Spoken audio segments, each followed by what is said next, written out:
Kani, allongé sur le tara d'une de ses tentes, n'arrivait pas à s'endormir. La vieille lui avait dit: « Je me trouve mieux sur la natte, à même le sol.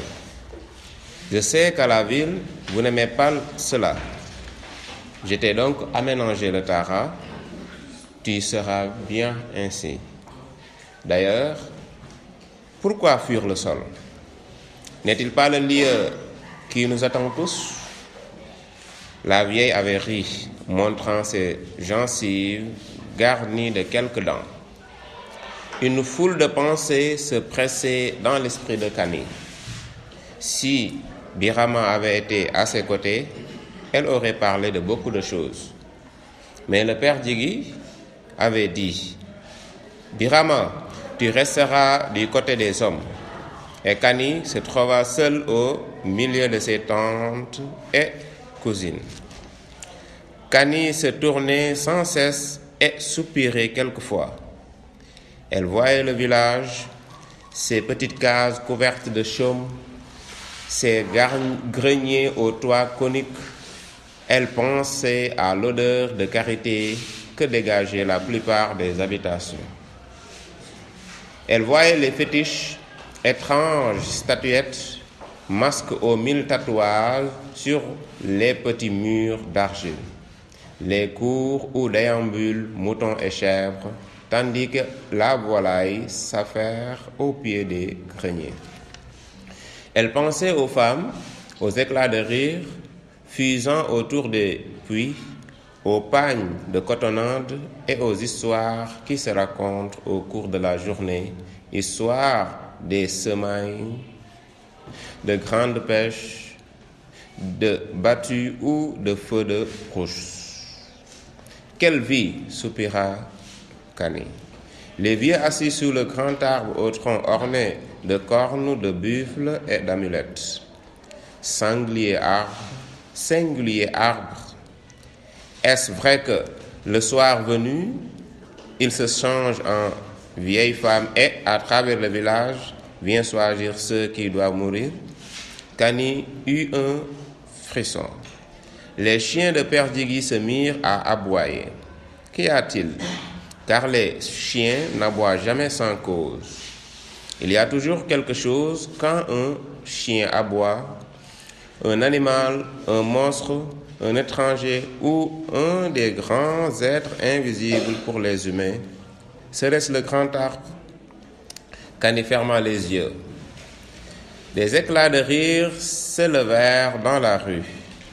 Un peu rassurée, la fille de Benfa se redressa, jeta un coup d'œil dans la cour. Tout est calme, se dit-elle. C'est peut-être les passants qui font aboyer les chiens. Kani pensa à la grande clairière, non loin de l'arbre, lieu où se réunissent les mauvais génies de la région et d'où s'élève la nuit d'étranges clameurs.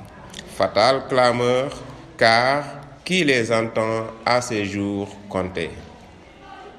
Quelle vie! Les jeunes du village, couverts le plus souvent d'amulettes, défilaient sous ses yeux. Vieux, taciturnes, au regard sombre, jeunes dans leurs boubous jaunes de cotonnade. Non, ce n'est pas la ville. Rien ici ne la rappelle. Le feu s'obtient avec le silex, la bouillie de mil se mange salée, pas de sucre, pas d'argent. Ici, on n'achète pas, on échange. Les femmes ne connaissent rien des 1000 choses avec lesquelles on se parle si bien. Elles ont leur pagne autour des reins, quelques-unes ont une camisole. Et quelle camisole? Kani soupira. Les vieux ont interdit le port des perles et le père Djigui trouve cela très sage. Oui, disait le vieux. Quelques marchands de la ville sont arrivés. Les corbeilles remplies de perles, chaque femme a voulu posséder le plus joli collier, le plus fin bracelet, les femmes se sont jalousées, les hommes se sont donné des coups, alors nous avons décidé plus de perles. Quelle vie! Kani se retourna. Et pour se distraire, ils n'ont que le tam-tam. Les fêtes, semailles, battues, grande pêche. Tout le village est alors sur pied. Les vieux dirigent, tout le monde s'affaire, du plus jeune au plus âgé, et les tam-tams grondent. Tam-tam partout et toujours. Kani se mit à bâiller, dégoûté. Tout d'un coup, un épouvantable hurlement remplit le silence. Kani se crispa. La vieille, qu'elle croyait endormie, se leva en sursaut, mit une note devant la porte de la case, s'assura que la porte était bien fermée, se gratta le dos à grand bruit et se recoucha. Les chiens n'osèrent aboyer. Glacé de peur, Kani disparut sous les couvertures.